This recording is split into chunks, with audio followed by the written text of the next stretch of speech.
자, 오늘 배울 것은 이제 이 다음에는 새들도 세상을 뜨는구나 할 건데, 자, 학습 목표 먼저 보면 문학은 가치 있는 내용을 언어로 형상화한 예술임을 이해할 수 있다라고 했어요. 자, 그러니까 문학 작품 안에 뭐가 들어있다? 그치? 가치 있는 내용이 들어있구나 라는 걸 우리는 생각하면서 읽어야 되겠죠. 어떤 게 가치 있는 내용인지, 작가가 어떤 것을 가치 있는 것으로 생각하고 작품을 통해 드러내려고 했는지 초점을 맞춰야 되겠죠. 그리고 문학이 사회적 소통 활동임을 이해하고 소통 활동에 참여할 수 있다 했어요. 자, 그러니까 그 가치 있는 내용을 통해서 사회적으로 독자와 의사소통하는 활동이다. 그걸 이해하는 거에 그치지 않고 참여까지 할 수 있도록 해야 된다라는 얘기예요. 그러니까 이 작품을 읽을 때는 이 작품에 드러나 있는 가치 있는 내용이 무엇인지, 사회적으로 어떤 영향을 주고 싶었는지, 그쵸? 작가의 의도에 초점을 맞춰서 읽어가면 될 것 같아요. 자, 그래서 지금 이 학습 목표에 대한 이야기가 이 단원에 대하여에 자세하게 서술이 되어 있으니까 쭉 한번 읽어보고요. 자, 그러면서 이제 작가의 개성을 파악하려면 이라는 게 나왔어. 근데 작가의 개성이라고 하는 게 뭘까?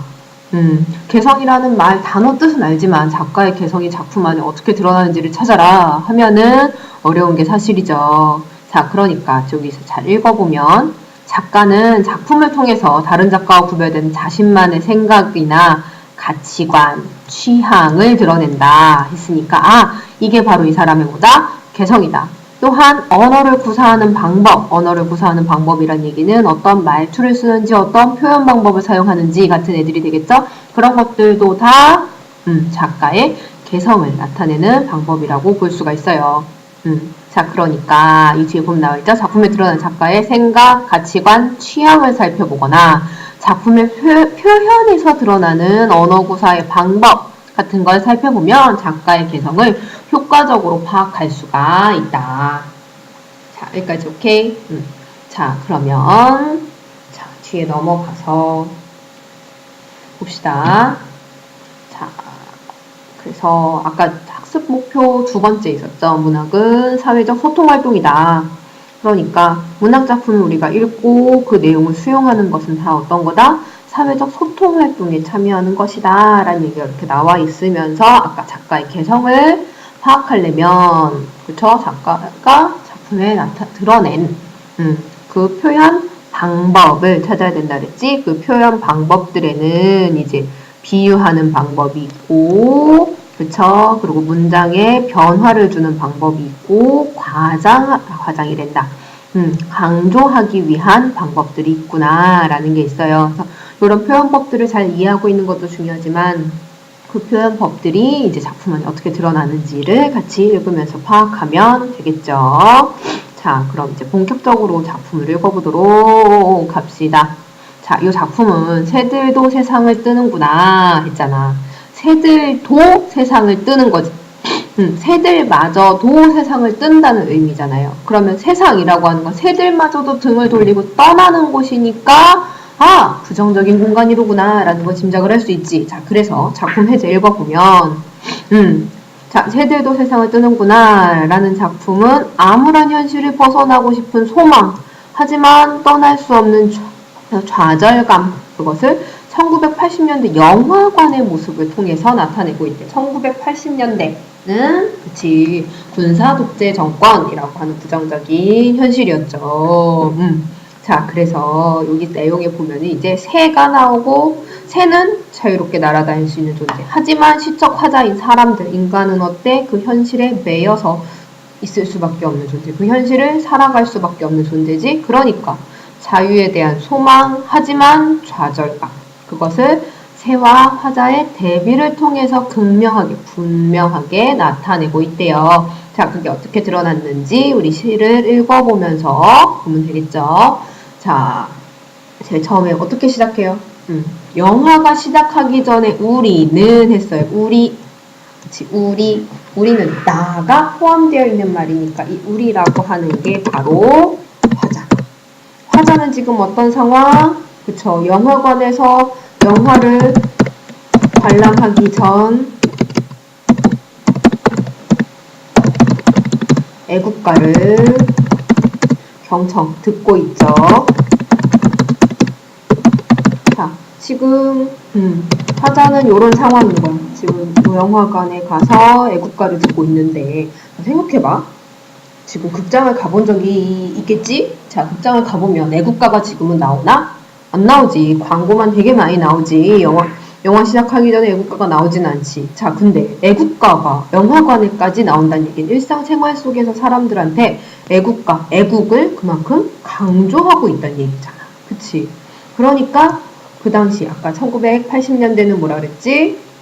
군사 독재 정권이 이제 있어서 자유와 평화와 이런 것들이 자유 같은 것들이 많이 억압받고 있던 상황이라고 했잖아. 그러니까 영화관에서 애국가를 경청하고 있다는 이 상황에서 바로 부정적인 시대 현실이 좀 암시가 되고 있지. 자, 아무튼 일제히 일어나서 애국가를 경청하고 있어. 여기까지. 그치? 애국가를 경청하고 있는 상황. 자, 그래서 애국가 안에 나오는 화면, 어떤 화면이냐? 삼천리 화려강산에, 자, 애국가 안에 나오는 우리나라는 어때? 삼천리 화려강산. 화려하지. 하지만 지금 현실은 어때? 자유가 억압받고 있는 상황이지. 그러니까 좋아, 나빠? 부정적인 현실이지. 자, 근데 부정적인 현실을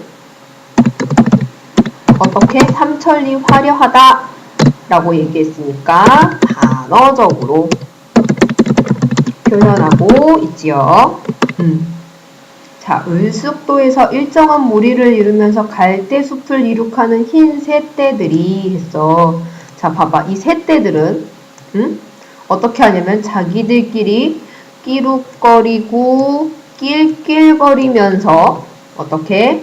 자기네들의 세상을 이 세상에서 떼어매고 이 세상에서 떼어매고 이 세상 밖으로 날아갈 거지. 그치? 자, 이 세상은 뭐야? 위에 나왔던 그치? 삼천리 화려강산이랑 같은 의미겠지. 이 세상에서 떼어내고 이 세상 밖으로 날아가. 그러니까 나는 새가 어때? 그치. 이 새인 새떼들이 나와 화자인 화자와 대비되는 대상. 그러면서 어때? 나는 여기서 날아갈 수가 없지만 새들은 날아갈 거잖아. 그치?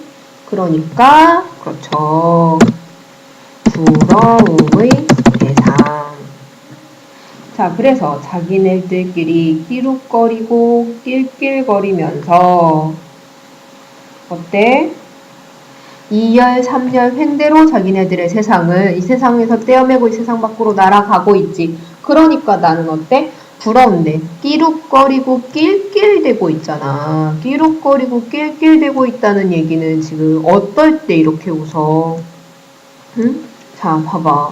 이렇게 끼룩거리고 낄낄대면서 비웃고 있다는 얘기는 지금 현실에 대해서 어때? 현실을 비웃고 있는 거지. 일단 현실을 비판하면서 비웃고 있는 거지. 냉소적인 태도.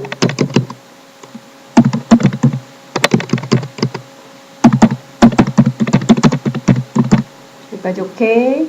자, 계속 보자. 그래서 그런 새들을 바라보고 있잖아. 그치? 근데 그래서 어때? 우리들끼리 그치? 낄낄대고 끼룩거리면서 마찬가지로 그치? 현실을 비판하고 있지. 낄낄대고 끼룩거리면서 낄낄대고 깔쭉대면서 그치? 현실을 여전히 또 비웃고 있지. 우리의 대열을 이루고 한 세상 떼어매고서는 어때? 그치? 이 세상 부정적인 이 세상 밖으로 어딘가 날아갔으면 하는 게 바로 화자의 소망이잖아. 이런 부정적인 현실에서 벗어났으면 하는 소망. 하지만 그 소망이 어때? 대한 사람 대한으로 길이 보전하세 애국가가 끝났지. 근데 그 끝남과 동시에 어때? 각기 자리에 어떻게 자리에 앉아버리고 어때? 주저앉아버리지. 앉고 주저앉는다. 그러니까 이 소망을 이루기 위해서 애쓰기보단 어때? 그 소망이 어떻게? 소망이 좌절되지. 그치? 좌절. 자, 그러니까 이런 암울한 현실을 이겨낼 수 없을 거다. 이 암울한 현실에 내가 할 수 있는 게 없다라고 하는 무력감까지 느끼고 있는 거야. 자, 여기까지 얘가 대시어심. 자, 그러면 위로 올라가서 이제 요약 정리해 놓은 거 한번 보자. 요점 정리 한번 보면.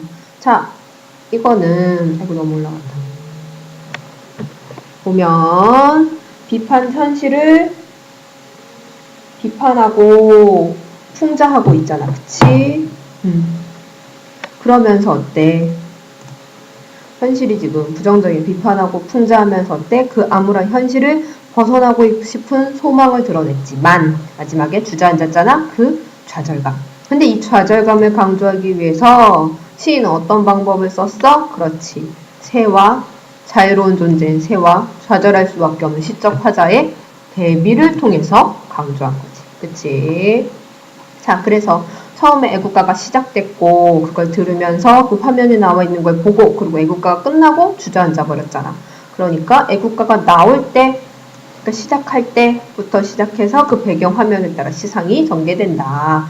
니들이 애국가가 나올 때까지 TV를 본 적이 없고 애국가를 잘 이렇게 화면을 본 적이 없잖아. 그치? 근데 애국가 그 화면 보면은 그 우리나라의 아름다운 풍경들이라던가 이런 것들이 많이 나와서 그 철새떼가 날아가는 모습이라던가 이런 게 많이 나온단 말이야. 그러니까 이 사람은 그 애국가를 들으면서 그 화면에 날아다니는 우리나라 아름다운 자연의 모습을 바라보고 있어. 근데 자연의 모습은 아름답지만 실제 자기가 지금 처한 현실 상황 자체는 그치 군사독재 정권을 통해서 암울한 현실 그치 자유가 제한되고 있는 암울한 현실이기 때문에 그게 반대된다. 그래서 그 현실을 비웃고 있는 냉소적인 어조 그러면서 삼천리 화려강산이라고 하는 반어적인 표현을 통해서 현실을 풍자해서 나타내고 있는 거죠. 그러니까 현실에 대해서 이렇게 그냥 현실이 나쁘다라고 얘기하는 게 아니라 낄낄대고 낄쭉거린다라고 비웃고 있고 그렇지? 삼천리 화려강산이로구나 반어적으로 나타내는 이런 말투가 바로 뭐야? 이 작가의 개성이라고 할 수 있는 거지. 자, 그러니까 이 작품에서 현실에 대한 인식이 어떤지 그리고 그걸 드러내는 작가의 표현 방식이 어떤지에 우리는 초점을 맞추면서 보면 되겠지요. 자, 그러면은 뒤에 나오는 이제 관련된 작품들도 한번 읽어보고 문제를 풀어보도록 합시다.